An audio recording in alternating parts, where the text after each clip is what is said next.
Hi, I'm Kristen and I am a pregnancy coach who works with mamas all over the world.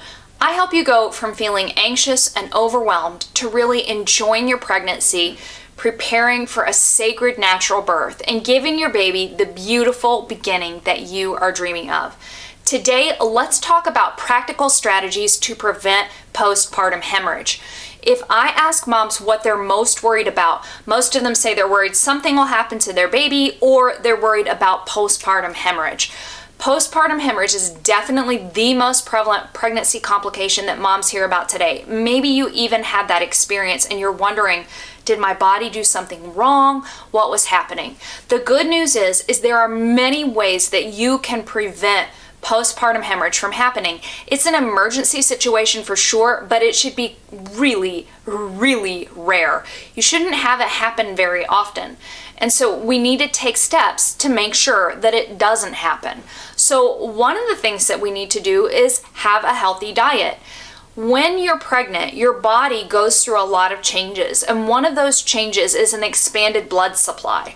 In fact, you have 60% more blood in your body by the end of your pregnancy than you did pre-pregnancy. If we think about it, if you've got an expanded blood supply on board and you lose a little bit while you're birthing your baby, you probably are still going to feel okay. In fact, that expanded blood supply is just for pregnancy.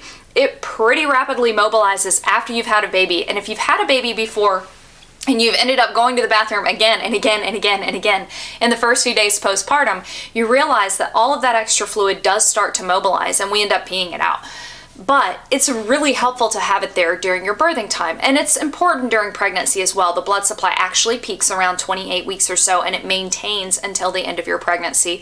And it helps circulate nutrients and keep amniotic fluid volume ideal and all of those other things. So you want to take steps to have that expanded blood volume, and diet is the way that you do that. You're pregnant for 280 days. You're going to see your care provider for just a handful of those days. You are the one doing prenatal care every other day. In fact, I would say every single one of those 280 days. And having a good diet is what helps build that blood supply. And it's not just that you eat whatever the pop or fad diet or government advice is right now. It's that you eat an evidence-based pregnancy diet so that you build that good blood supply. Now, another thing that really helps and is protective of you and your baby during the entire birthing process, and especially protective of you in regards to postpartum bleeding and keeping it minimal, is having high hormone levels. Now, you probably know that labor is broken into 3 stages and the cervix opens to 10 centimeters and then the baby comes down and out. Everybody knows that. But you may not be aware of the hormonal symphony that is part of birth. We know that hormones are really important parts of birth. Those are hormones like oxytocin, which you've probably heard of as the love hormone, is one of the key hormones in birth. Beta endorphin is another feel-good, pain-relieving hormone that has important impact on birth. Other hormones like adrenaline and baby, I'm doing a video. It'll be a second. Mom, can you take a bath? No. And sorry, ladies. Another hormone like adrenaline and noradrenaline or epinephrine, norepinephrine are really important as well if they happen at the right time during your birthing time.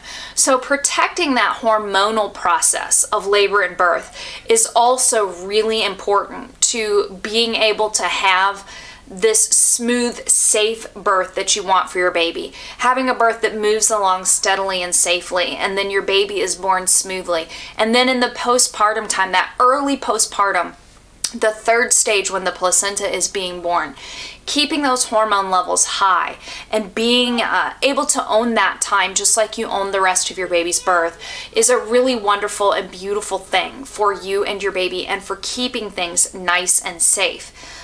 Mother-directed pushing is also part of that. So most of us are familiar with, because it's depicted on TV shows and movies and stuff all the time, with typical hospital pushing regimes. That's actually got a name. It's called the Valsalva maneuver, where they have your feet in stirrups and they have you hold your breath and bear down and count to 10 and push your baby, that's not really natural pushing. Like, there may be a pushing contraction going on then, but all of that extra hoopla isn't natural. It's not part of the birthing process, and it may negatively impact how you and your baby are able to handle the birth. And it definitely interrupts